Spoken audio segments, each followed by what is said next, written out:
Hi, everyone, and welcome to the Just Like You show. I am your host, Alexis Christine, and I am a spiritual mindset coach and Reiki master, helping women break through their limiting beliefs, rewire their brain, and manifest the life of their dreams. Just Like You is a podcast for all of the divine souls looking for guidance on their healing and ascension journey. We explore the depths of the universe, hold space for vulnerable conversations about spirituality and self-development, delve into the esoteric things like how to manifest, star seeds, the astral realm, and shed light on taboo topics such as plant medicine and so much more. I am honored that you are here to take this journey with me. I want everyone listening to be able to leave each episode feeling inspired and having learned something tangible to take away into their day-to-day life. If you feel called to work with me or explore this work deeper, please reach out at imalexischristine.com or you can DM me on Instagram at iam.alexischristine.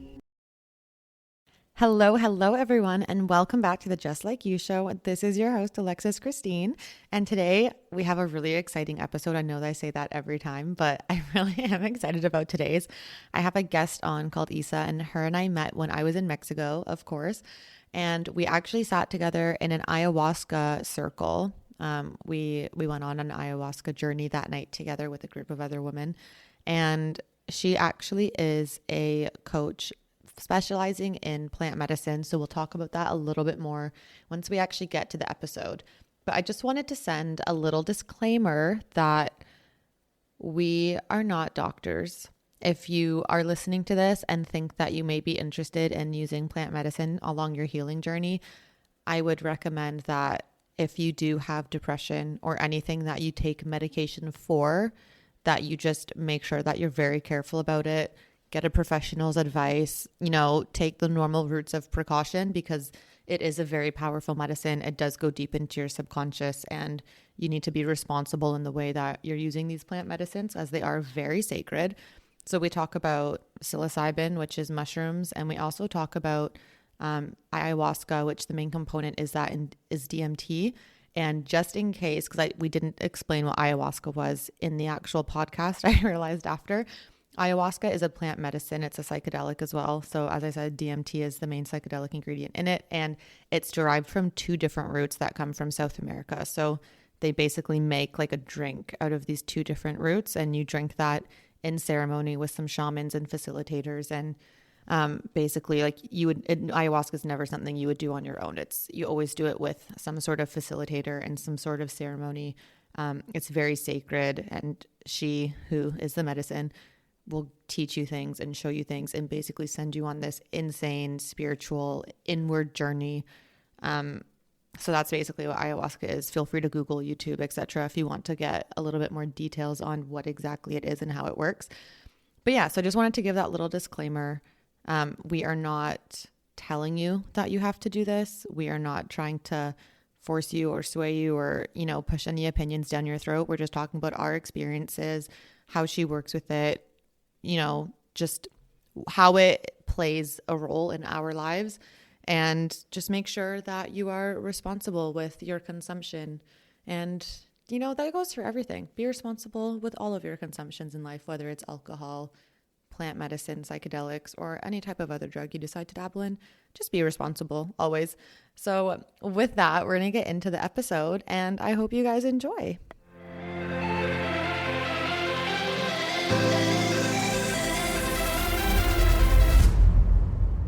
Hello, everyone. Welcome back to the Just Like You show. I am your host, Alexis Christine. And today I have someone who is very special today here. I met her in Mexico when we were sitting together in an Aya ceremony. Her name is Isa. Isa, how are you? Hey, Alexis. I'm good. I'm so excited to be here. I'm so happy you're here. This is so exciting. I'm so excited to talk about all things mushrooms, coaching. It's gonna be fun.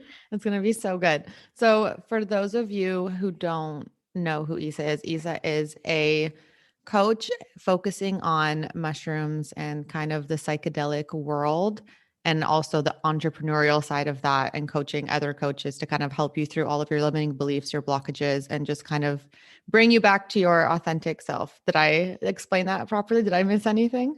Hell yes. No, you did awesome. You did so awesome. Perfect. Okay. Do you know what your sun, moon, and rising are by chance? Yes. So I'm an Aquarius I don't want to mess up like the specific. So sun, I'm Aquarius. Okay. Moon, I am Capricorn. Rising, I am Leo. Oh my God, I'm a Leo rising too. How interesting. We have the same Oh, rising sign. cool. Love it. Yeah, Leo's awesome. It really is actually. I love it. I love that like part of my big three. I think it's so fun. And what is your human design? Do you know it? I'm a generator. Ah, that makes a lot of sense now with all of your TikToks all the time. Makes Yeah. so much sense. That's so funny. Okay. And so just so that the viewers, LOL, the listeners can get a better idea of kind of who you are, what is your cultural background and what was your upbringing like? Yeah, absolutely. And I love this question because it fits in so closely with all of the work I'm doing. Um, just as a coach and as a future licensed therapist working with psychedelics and plant medicines, and also as a business coach, just completely fits into my mission. So, um, growing up, I grew up in sort of an environment where there was a lot of scarcity, where there was quite a bit of stress, and so for a number of years, that was just my norm, being in this place of scarcity, being in this place of sort of insecurity, being in this place of, you go and work a 9 to 5 job and you need to do this, or else you might, ruin your life. You're not going to be Mhm. able to earn money. You are, sort of a failure, to be honest. There was a really, really robust culture of you work a 9 to 5, you keep your image, you fit into society. And through all the work I'm doing, I've obviously realized that there's a totally different way to be showing up in the world and to be interacting with the world. Does that provide enough information? Should I go a little bit deeper, Alexis? Honestly, it's whatever you feel comfortable sharing. So Yeah, I mean, up to I you. think that we'll talk more about some of the upbringing part a little bit later on with some of Okay. the questions and Yeah, specific. perfect. Do you want to tell people a little bit more about what you do and what your coaching services are? Yeah, absolutely. So I'm a hypnotherapist and I offer lifestyle coaching and business coaching with a specialization in plant medicine and in mushrooms. And what's really fun about what I'm doing is I'm working in this space as a coach, as a hypnotherapist, and simultaneously I'm studying to get licensed in psychedelic therapies. And I'm actually on a PhD track. So I work with neuroscientists, I work with psychologists doing interdisciplinary work with psychedelics. So it's really a lot of fun. And what I'm doing right now, what I'm not studying, is I'm working with my freaking amazing clients. So in the past, I was doing a lot of work with lifestyle coaching, using Mhm. mushrooms to help people to change their lives, to change how they were seeing themselves, to change how they were perceiving life, right? So who were they wanting to become? What did they need to do to get there? And then using mushrooms to support them through that process of, really releasing old patterns. But I'm really big on focusing on the new patterns being developed, creating those new neural pathways. So I did quite a bit of lifestyle coaching with mushrooms. I got a little bit overwhelmed because I had hundreds of applications coming in Oh, and I just wow. couldn't keep up with it. It was so exciting, so amazing. So then at that point I had to start thinking in terms of creating systems to really support people. So I started training other people who wanted to be doing this mushroom coaching, combining somatic healing and hypnosis with the mushrooms, started training other leaders.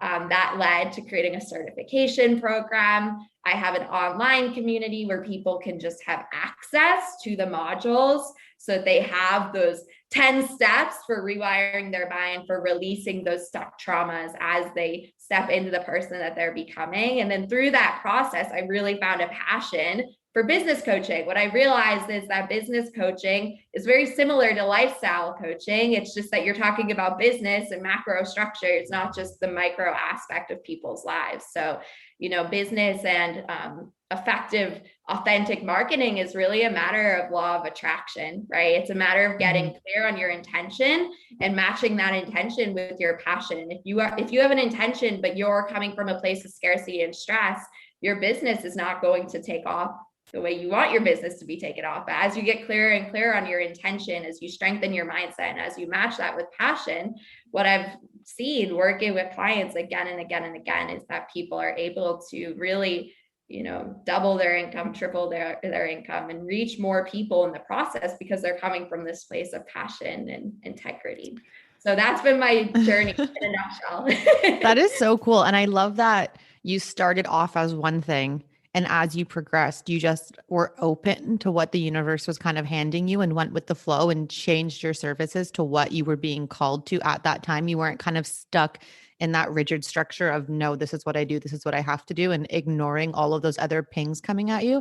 And now you've created such an amazing business for yourself. And like you're helping so many people. It's just amazing. Yeah, it's been so fun. And it's just been, for me, it's like I'm always asking myself and my clients, when I'm thinking about the content I'm creating, am I passionate about this? Can I talk about this for the rest of my life? And when I hit a wall and I feel like I'm no longer passionate, it's an opportunity to maybe expand the vision or to do a little bit of reflection on where I can become more passionate. So yeah, it's just been this natural evolution, as you said. It's been so fun. That's such an adventure. I love it. What originally brought you to psychedelics and to mushrooms? Like, what was it that kind of drew you into them? Yeah. Trauma healing. I was studying to be a social worker. I was working in a homeless shelter. I loved it. It was my dream, which is funny. I loved it. I loved my clients. I loved learning about psychology, but I noticed that I was super stuck in my own healing journey. I was not seeing the results I wanted. I felt like there was, energy stuck in my body, trauma stuck in my body. I felt discouraged because I just kept being told that that was just how life was going to be. And I knew that wasn't true. And I was frustrated because I wanted my clients to have more results. I wanted them to change their lives. And of course, I was supporting them with getting housing or whatever. And they were so excited. It was so great to work with them, but I wanted more. Like I wanted the biggest transformation possible. And so out of that, I went on a date with someone and he was talking about his experiences with plant medicine, with mushrooms, with ayahuasca. And I was just sold. Like I immediately the next day, was on social media and found a retreat to go on. And, just like that, I was there. I wanted to have that release that he had talked about. That's amazing. Can you explain in a very high level, simple way how mushrooms and psychedelics actually can help with the trauma healing? Yes, absolutely. So mushrooms and ayahuasca, I'll talk about those two medicines in particular. What they do, and I'm going to, again, simplify this because what I found is that people get overwhelmed when I go too nerdy on them. Yeah, that's I was like high level. Yeah, in simplistic terms, what is happening? Well, there's multiple things happening. So first, you're going to have serotonin buzzing off in your body because the chemicals of the medicine with your body lead to serotonin just buzzing off in your body. So you're going to feel really good. And this is showing people a whole new emotional way of feeling, right? You're literally creating new neural pathways with this serotonin buzzing off. Oh my goodness, feeling this good is even possible. So that's the first part. The second part is your prefrontal cortex, your judging analytical part of your brain is actually being quieted down. In your parasympathetic nervous system, the part of you that feels regulated is being turned up. So you're experiencing regulation. As this is happening, the limbic cord of your brain, where emotions are stored, is being accessed. So, all of those old emotions can actually come up to the surface. Now, because your prefrontal cortex, the part of your brain that is judgy and chatty, is being quieted down with the medicines, you're actually able to just hold space for those emotions that are being accessed without judging and shaming and blaming them. Because what happens a lot of the time is that people will have an emotion or a sensation come up and they have such strong conditioning judging those sensations. It's just wired into their prefrontal cortex that a sensation comes up and they start saying, you shouldn't be feeling this way. Well, imagine somebody coming up to you and saying, Alexis, you should not feel this way. You wouldn't feel good about yourself. And it's literally causing cortisol to go off. And your brain doesn't know the difference between somebody else saying it and you saying it to yourself. So your prefrontal cortex, quieting down, not judging and shaming and blaming yourself, actually gives your body the space to just be in the moment, to be in the present moment, and to allow these emotions to process, for the energy to literally be released. And what's happening is that energy gets frozen and trapped in your body when you don't have the tools as a young kid, or when your parents didn't have the tools through whatever distressing experience they went through to actually release the energy. So just to expand on this a tiny bit, when a traumatic event happens, if you see an animal get tranquilized, right, when the tranquilization is over, you'll watch them shake, right? What they're doing is they're releasing that trauma, they're releasing that stress, that energy from their bodies. Humans often don't have these tools when distressing events happen. So instead of shaking it out and allowing that energy to move through them, that energy gets stuck in their body. So they continue to remain in fight, flight, freeze mode. So through the medicines, through the limbic cord being accessed, you can release some of those sensations and move through a process of awareness so that those sensations are actually able to be released. And I just geeked out a little bit. I just went longer than I was intending to. But is the way I just explained that clear? Is there any clarifying question that you have? No. Okay. So for me, obviously I know some about psychedelics, but I think just to summarize where you might have used some bigger words, essentially your body is processing all of the repressed emotions without judgment. And so you're Exactly. releasing them from your body. That's exactly with serotonin, because you want the serotonin to be higher in your body than the cortisol in order to heal that trauma. So your serotonin is creating new neural pathways. There's so much more I could geek out on about, but yes, it's releasing the trapped energy, and you're not judging and shaming and blaming it. So how would you coach someone through that then? Like or I guess, I don't know if you still have clients specifically for the psychedelic coaching, or if you've moved completely to business coaching now, but when you were coaching someone through a mushroom trip, for example, how would you navigate that? Yes. Are there like trigger points or journaling prompts or anything like that to bring up specific like memories or blocking, like limiting beliefs, or is it just whatever comes and you like, how does that work? Yeah, absolutely. So a pivotal part of using psychedelics to heal is that we want to be getting in touch with the sensations of the body. So we want to slow down the pattern, the thought pattern that says, ooh, big emotion, I'm going to dive into this head first. Because what happens when we dive into an emotion head first is we actually trigger more cortisol going off in our brain, right? It's overwhelming to our nervous system. So what we want to do instead is we want to teach people, or what I do is I teach people to get in touch with the sensations in their body. When you are in the midst of a psychedelic experience, because your prefrontal cortex is being quieted down, right? You're able to just naturally get in touch with the sensations present in your body without being in this judgmental, just default mode of let me dive into this emotion and face it head on, right? You're able to just be in this state of mindfulness, consciousness, awareness, because you're in a parasympathetic nervous system state. You're in this regulated nervous system state. So you can just feel the sensations of your body and release that energy. So what we do, what I do and what I teach other people to do is to get in touch with the sensations of their body so that when those emotions come up, before the trip even happens, they've already learned how to just get in touch with the sensations of their body so that it's just second nature when they enter into the mushroom journey. And then in people's integration, sometimes, to your point about memories, sometimes memories get triggered, especially when we're working with ayahuasca. So people need to have those tools for just moving into gentle sensation feeling rather than causing more cortisol by diving headfirst into the emotion. Is this making sense? Yeah, it's funny you say that about the ayahuasca, because after our Aya circle, I was literally having a midlife crisis for like a week because I couldn't figure out how to integrate what I had seen during my journey. And I was literally going crazy that one week. I was like, what is happening? And then eventually I had a breakthrough and I was like, okay, I got it now. Yes. But I think Oh my the God, so real. integration process, I think, is also really important.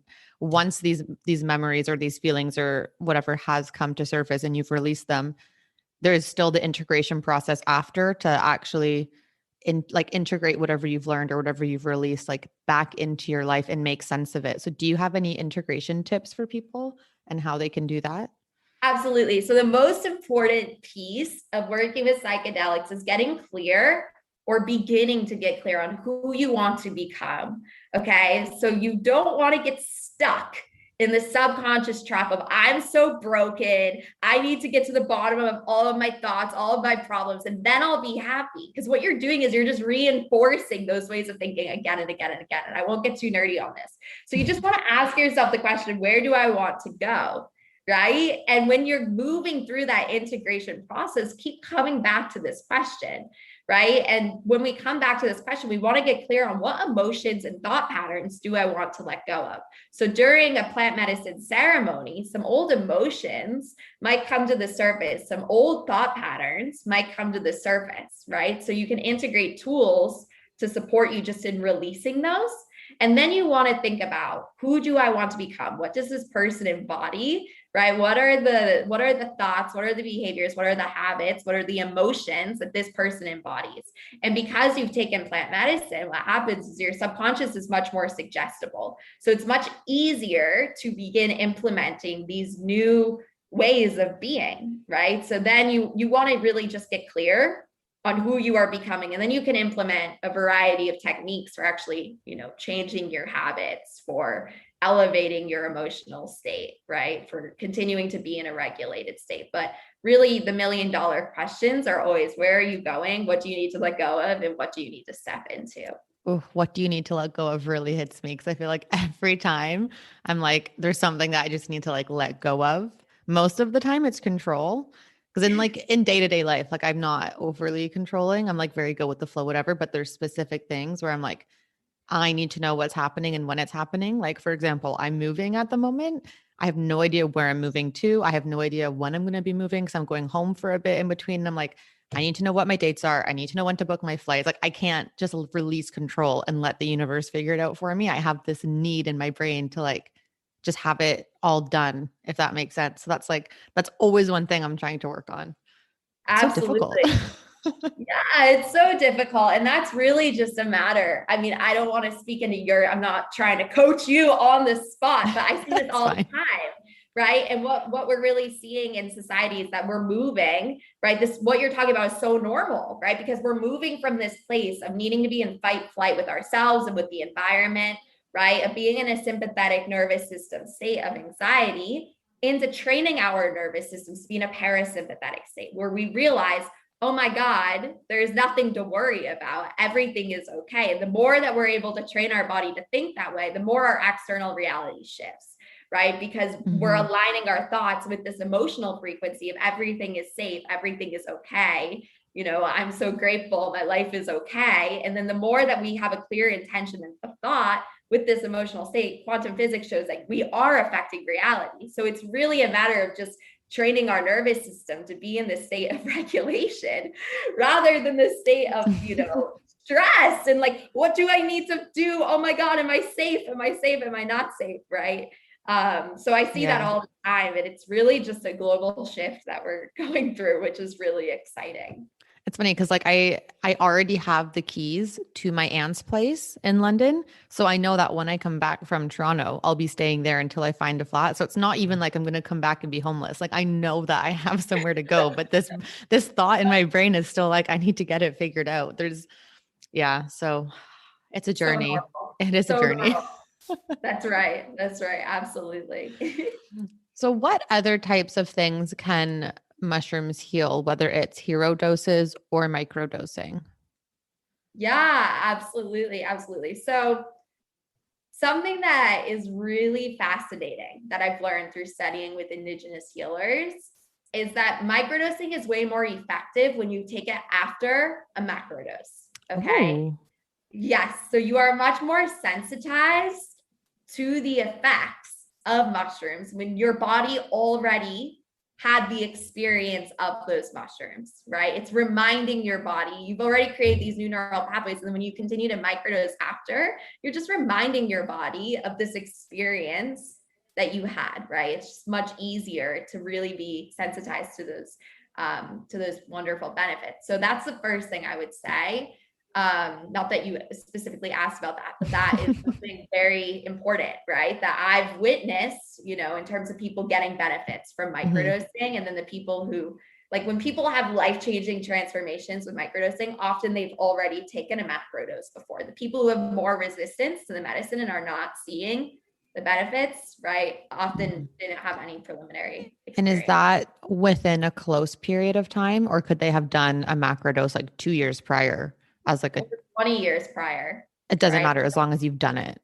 Okay. Exactly. Like I work with people who work for the government, right? And they took mushrooms in college, spend 20 years, they have this vague memory, they start microdosing and they experience results like as soon as a weekend, right? Oh my And gosh, just the amazing. results, it's amazing. And the results are really that you're able to break out of depressive thought patterns, you're able to let go of addictions. When you're microdosing, your subconscious is way more suggestible. So it's way easier, to just start stepping into habits that actually serve you. And with that, it's way easier to just leave some of those old habits behind. A lot of times people have addictions because there's some imbalances in their body, right? It might be thought patterns. It might be that they have an uncomfortable emotional state. When you're microdosing, you've got serotonin going through your body. It's going to be easier to just leave that old habit behind when you can feel so good with mushrooms alone, right?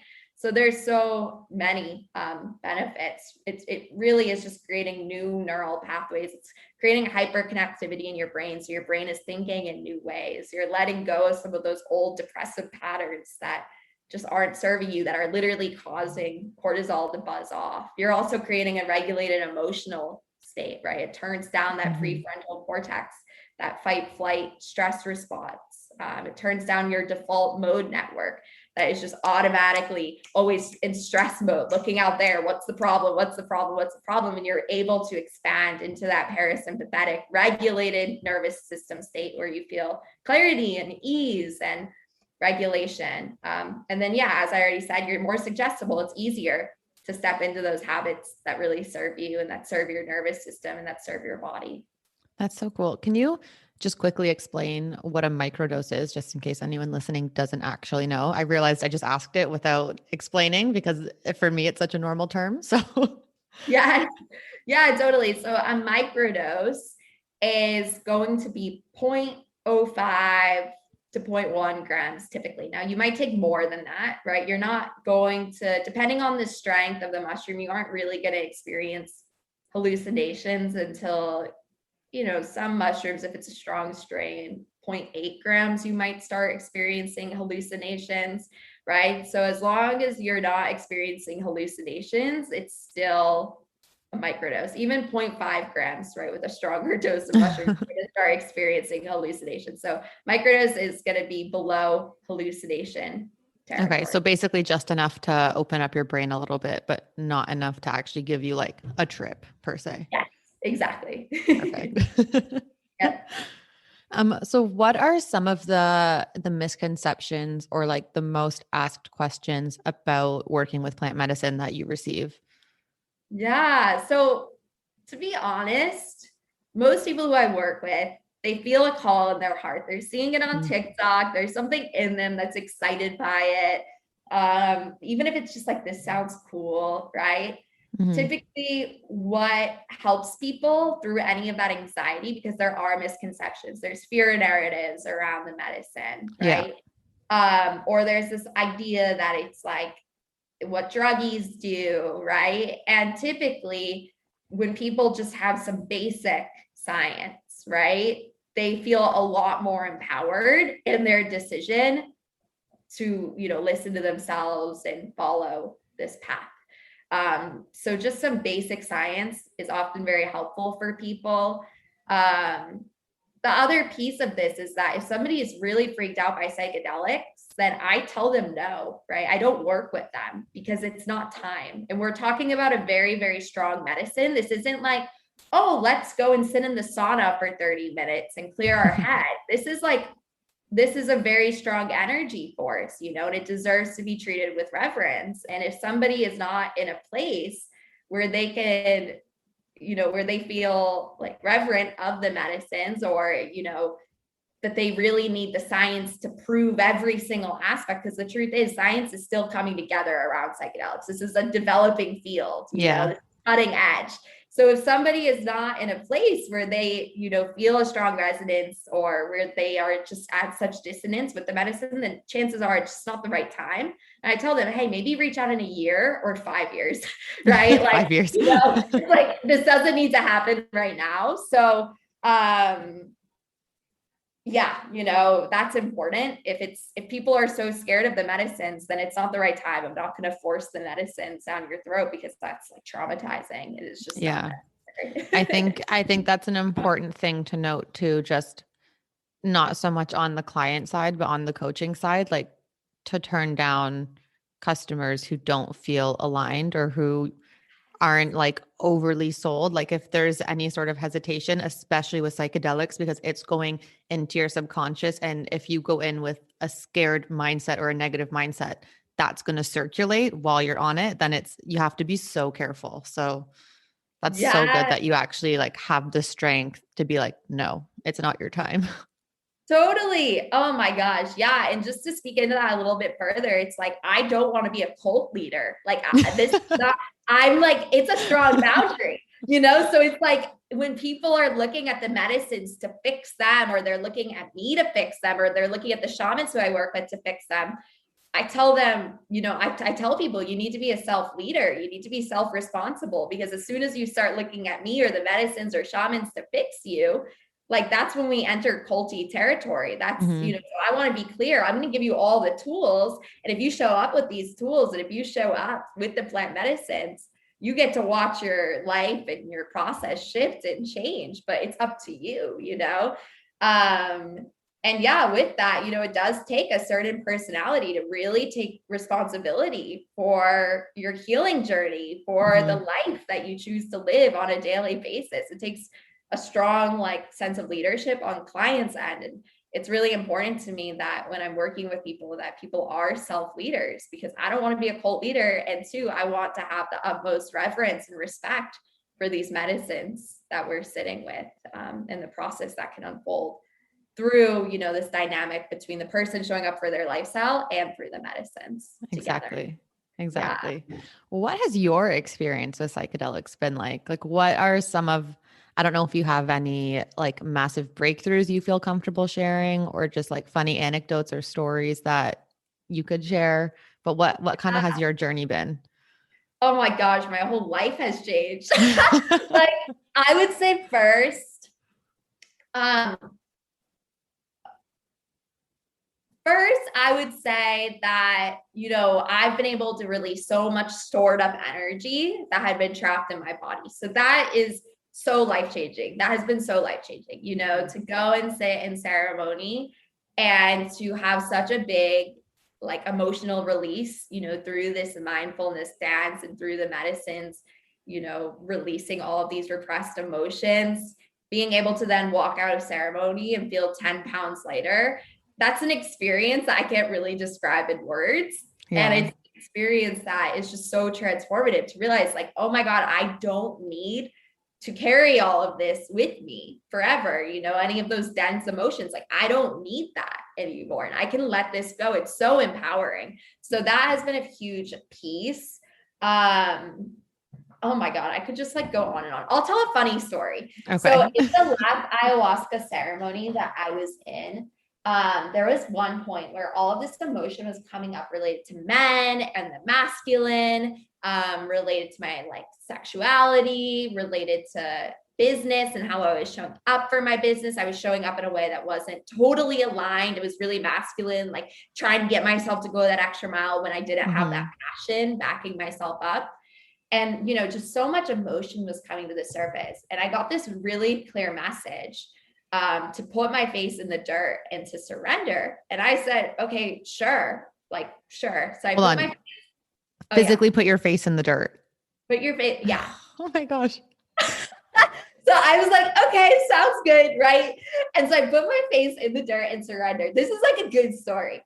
And then this guy was sitting next to me. Okay. This guy's name is Chris. And Chris, at this point, reaches his hand over and starts tapping my head, like so gently. And I'm like, oh my God, thank you. Because again, I had just an excruciating headache. All of this emotion is coming up. I forgot to mention the headache. I had an excruciating headache, and that's when I was there to put my face in the dirt. So Chris is like moving his hand over, tapping my head. It's like the most blissful moment of my life. And I'm simultaneously like releasing so much emotion and just like being cared for, you know, like having somebody, you know, gently tap my head. Turns out he's a tantra massage therapist. Yes, Yeah, we so love he knew what those. he was doing. He understood the assignment.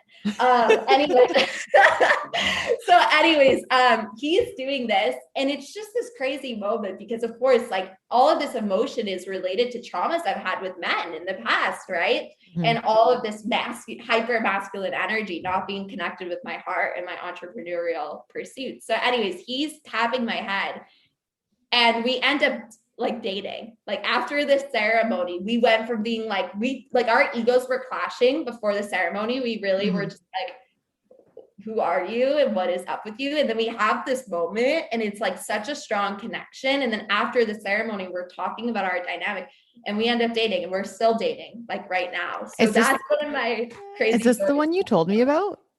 Yes. Oh, I love that for you. Oh my gosh.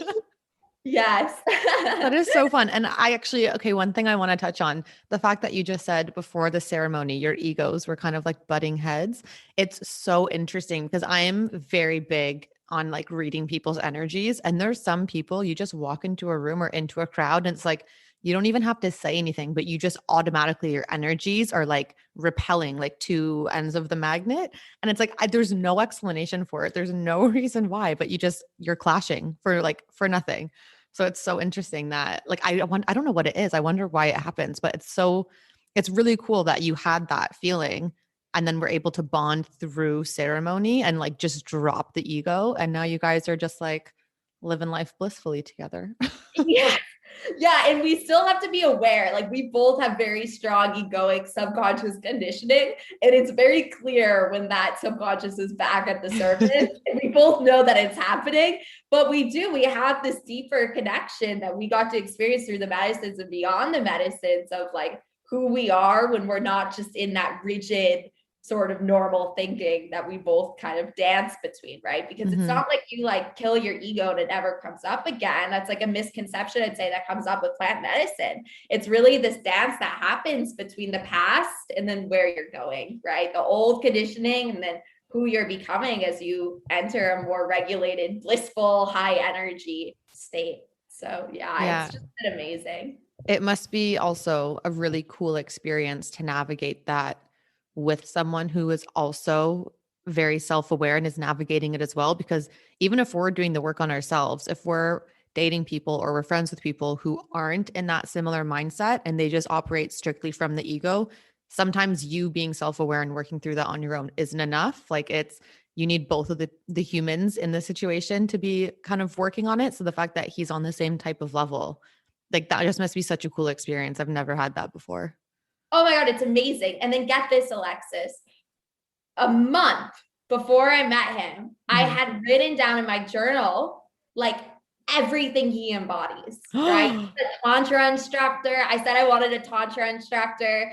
I wanted a tantra instructor. I owed him, right? I wanted to date somebody who was really at a high level with tantra. Was something I was really wanting to explore for myself, learn more about. I wanted him to be a yogi. I wanted him to be self-aware. I wanted him to have some familiarity with the coaching industry because it's so important to me in my life, and that level of self-awareness, you know, really valuing self-development.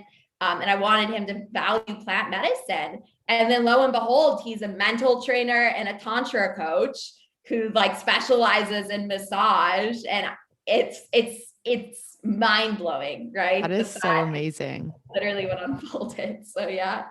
Literally the manifestation in the flesh. Yeah.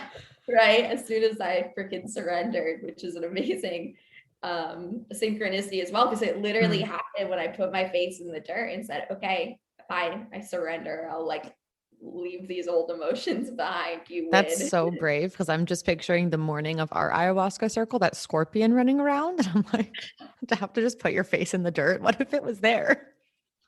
I forgot about that. Did you? Oh man. I forgot about that. I'm just happy I didn't see it during the ceremony. Yeah, I was in that afterglow period, where the serotonin is like buzzing. So I don't even think I was paying attention when people were like, scorpion. I think I was just like, but the world is Yeah. so beautiful. Can you touch a little bit on the surrender that you just mentioned? So with plant medicine, like you mentioned before, it's going to bring up emotions and memories and other things that you need to release. So can you maybe touch on why the surrendering aspect is so important in that? Yeah, absolutely. So when we're not in a surrender space, we're in fight flight and we're creating more cortisol. We're like, I want this and I want it now. Mhm. Right. And when we can actually, surrender and say, okay, I really want this and I'm going to surrender my desire to heal. I'm going to surrender my desire for a boyfriend. I'm going to surrender my desire for XYZ in my business. And I'm going to allow the universe or the quantum field to show me the way. Then we're in that moment, we're getting out of our own damn way, right? We're saying, I'm not going to keep fighting with myself, but I'm actually going to allow myself to be in a regulated state. And I'm actually going to start listening to the universe. Now, I actually believe that we are the universe. I Mhm. don't believe this, right? But science shows this, right? When we're connected with the quantum field, it's not that there's something outside of us that is like necessarily speaking to us. It's a much greater interconnection that our actual minds are part of, right? So when we're able to release and get out of that fight flight, out of that cortisol, we have access to that quantum field so that we are able to receive downloads, so that we're able to be connected with our own intelligence, right? And we're actually able to, create whatever it is that we want to create. But when we're in that fight flight shit, we're just causing so many problems for ourselves. It's Yeah. funny too, because I'll just say a little anecdote about surrender.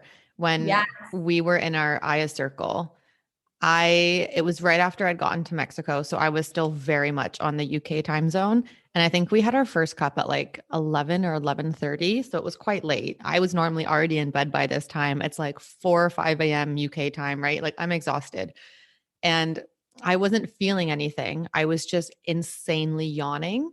And like, I literally thought I was going to dislocate my jaw. But in my head, I was like, I have to stay awake. I can't go to bed. I'm jet lagged. I need to stay up for the second cup. Like, trying to force myself to stay there so I could go for the second cup because I wasn't quote unquote feeling anything. And it got to the point where my eyes were so heavy that they just shut on their own for like a second. And then I opened them back up. But when they were shut, I saw all of these visions. And I was like, oh my God, like this isn't me being jet lagged. This is the medicine trying to knock me on my ass. Right. And so all of a sudden had such anxiety because I realized I was no longer in control of my body. And I had to kind of breathe through it and just surrender. And as soon as I let go and I was like, I'm here, I'm safe, like I have all of these beautiful humans around me, I'm protected, etc. The feeling of anxiety disappeared. So it was like a matter of seconds that this happened. And then I was just like, I'm going to go to bed. Like, this is the medicine telling me to sleep. I'm going to surrender. I'm going to do it. And I laid down and I didn't actually sleep, but that was when I had the most amazing visions. I had all of my lessons, like everything was coming. And it's because I was able to surrender from it that I was getting that experience. Whereas if I had just forced myself to stay awake after my second cup, because I did end up being awake for the second cup, there was nothing. Like my ceremony, like my journey was solely from the first cup. The medicine didn't give me anything after that. Like what I needed to learn, I had gotten. So had I just stayed awake and went straight to the second cup, I would have missed everything. So Yes. Oh my the God. surrender was so important in that moment. That's so powerful. Yeah. You got out of your own way and you just, oh my gosh, that's so beautiful. Yeah, it I'm was so, a I need to hear more about all of your downloads and your integration. I'm so excited to hear about how all of the visions that came from that have since oh unfolded. yeah, it was an interesting one. Once I figured it out, I felt a lot better. But for the for that week, I was having so many midlife crises. I was going crazy. Oh, but man, Yeah. yeah. So that's And my it's little so surrender normal. That's anecdote. another big misconception, right? People are like, oh my gosh, like I going crazy, right? And it's Mhm. funny because a lot of people get very uncomfortable when they start seeing the world in a new way. And they're like, am I losing it? And it's like, my stance is sort of like, well, isn't that the whole point? Now, I'm not saying we're going to trigger people into a state of nervous system, overwhelm where they, or, anything dangerous. That's not what I'm saying. But Mhm. this whole idea of losing your mind a bit and getting out of your old conditioning and seeing a different way of operating, It it's scared me. it's scary, and yet it's not necessarily a bad thing, right? You want to do it in a way that is safe and that is regulated, Mhm. where you have the tools to navigate it. That's where the science and these neuroscience tools are so empowering for people, because they're like, oh, there's a way, this emotion's coming up, this old thought is coming up, I know how to handle this. And Mhm. at the same time, a lot of times people will start seeing, the world in a new way, and it's what they manifested. It's what they wanted. They wanted to see the world in a more colorful way. They wanted to have more spiritual clarity. And yet the ego and the subconscious can go, oh, wait, oh, no. Like, let me go back to the way things work, because it can feel unfamiliar. And that in itself can feel triggering. And that's just when the process needs to be slowed down a little bit. That's where the neuroscience tools come in. But it's actually this Mhm. really beautiful thing of people being reborn, of people seeing and Yeah. interacting with the world in a new way. It literally was like a rebirth because it was tearing down the societal conditioning that had been ingrained in my mind for years. And to see that I didn't need what I thought I did in order to be my authentic self, it was terrifying in my mind. Like, and it took me the week to really process. And then actually it's funny how you mentioned earlier, like when we encompass the higher energy, the higher vibrations, it changes our reality. Because the day that I had the breakthrough was also the day that I met on the beach for the integration circle. So I had the breakthrough that day and I was in such a good mood walking to the integration circle, sat with everyone, had great conversation. And I could feel I was in a very high vibration. I was in like pure receiving mode. And I was listening to Abraham Hicks on the way home. And literally 3 different people stopped me on my walk home. And their first line was, "You look like a nice person. You have very calming energy." Like they were just so complimentary. And I made a friend that way, actually. One of the guys I ended up hanging out with a bit, but it was like the whole time in Playa, I was walking around and no one ever came up to me, right? Like I had my headphones in, face down. I knew where I was going. I just went. And I was kind of walking that way, but I was more so looking up. And I guess my energy just had like a pull to it. And like 3 people came up to me. I was like, this is insane. Like it's so crazy how your reality changes as soon as you raise the frequency that you're vibrating on. It was unreal. It was so cool. Oh my gosh, I love that. That's so amazing. Yeah, it was great. Is there is there anything else about plant medicine or your coaching or anything like that that you want to add in that we've missed?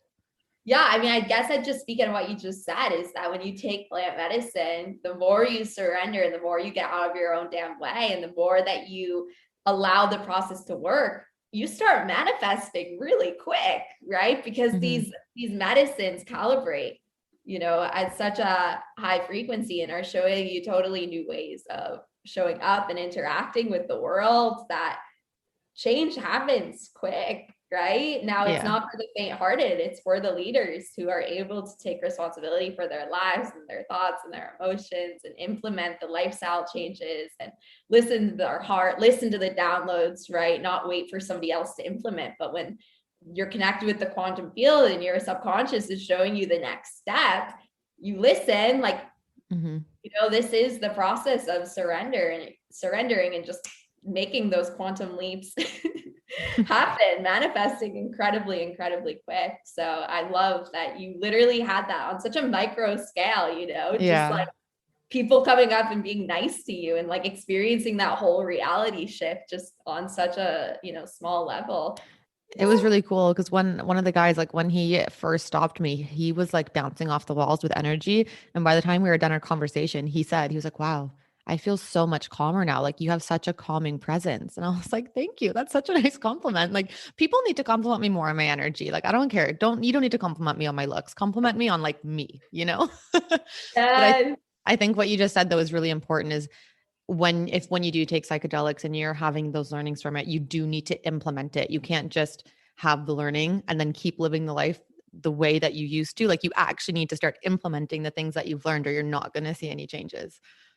So, Yes. Yeah, and it just made me think about the fact that surrender is not just like, oh my God, this is so uncomfortable and I need to like surrender to this discomfort. Surrender is also answering the call, right? When Mhm. you're getting a download to, because you're literally connected with higher intelligence with the quantum field, when you're getting a download to take the next step in your business, when you're getting the download to, talk to this guy who 6 hours ago your egos were clashing, when you're getting the download to go reach out to new women, to become friends with new women, like Mhm. answer that call. That is just as much the surrender, if not more, surrender than just trying to like kill your ego or let go, right? I mean, the Yeah. letting go and the releasing our ego and our old patterns is absolutely a surrender, but so is learning to trust this higher intelligence and learning to trust this new emotional state, learning to feel good, learning to be in alignment with our thoughts, learning to take the inspired action, because that's who we're ultimately becoming, right? We're not just the letting go, we're ultimately becoming this new being. Exactly. Wow, you said it so well. Do you have any tips for anyone who's looking to like try or get into healing with plant medicine? Let's see. I need tips. Reach out. Reach out to me. I'm happy to hook you up. No, yeah, but actually, seriously, find somebody who you trust, right? Look for medicine that's grown in a high vibration environment. You don't just want to go buy mushrooms off the street, right? You want the mushrooms to be grown in an environment where they're spoken to nicely, where they're loved. I know that might sound kind of funny, but it does affect the quality of your experience. If you're going to take a larger dosage of medicine, make sure it's in an environment where they take conscious community seriously, right? Because when people, especially women, when women understand what is happening in the environment, they're able to relax a bit more and feel Mhm. safer in that environment. So conscious community is a big aspect. And then when you're taking these medicines, make sure you have the tools to help you integrate, right? We're not just taking the medicine and asking the medicine to fix us. We're taking the medicine and then meeting the medicine and working with the medicine as we implement, new habits into our lives, so that we're truly able to change our lives using the medicine. And that's the difference between being culty with the medicine and using the medicine as a tool, right? So definitely having the tools is a big piece. Is there anything else I would say? I would also say that like the integrity of the healers that you're working with, or the shamans or the medicine people who you're working with. I don't love the word healer because I think that it strips people of their power. They think they need Mm. somebody from outside of them. I like the word facilitator. Facilitator, the Yeah. integrity of your facilitator is huge, right? And so, just taking time to reflect, like, what does a high integrity plant medicine ceremony look like for you? Maybe doing some research if you don't have the answer to that question, and learning to get clear on that so that you can really, one, magnetize that situation to you, and two, feel really empowered in your process as you find a ceremony that feels good. Amazing. Thank you. I have one final question that I ask to all of my guests. I didn't prep you Yeah. on this. Um, if you could name this chapter of your life, what would it be called? Ah! Oh my God. On the spot. On the spot, the first thing that comes to mind. Oh my God. Oh my gosh. I'm actually writing a book. I'm actually literally writing. Stop. Yes. So this is actually something that's unfolding in real time because I love to write. So Amazing. I would say that this chapter of my life would be called the start of a book. Yeah, the start of a book. My whole life has changed. I'm sorry, Alexis. That was a pathetic answer. That's No, that's it's what I it's thought what's though. authentic to you. Yes, yes, the start of a book. I love Oh my it. God, that is so cool. I can't believe you're writing a book. I'm so excited to read it. Yes, I'm really excited about it. It's awesome. Well, thank you so much for coming on today. Do you want to let everybody know where they can find you? Yes, you can find me at Isa_Jaunice, Jaunice, and I'm on Instagram and TikTok. Amazing. Thank you so much. It was so amazing having you. This chat was so good. Oh my gosh, my heart feels so full. You're so awesome. Thank you so much for Thank you. having me. You're amazing. Of course. And everyone listening, I hope you enjoyed this episode all about plant medicine and you got something useful out of it. And again, if you do want to try, definitely hit up Isa because she is amazing. I have seen her work firsthand. But I hope you guys enjoyed today's episode coming from two people just like you.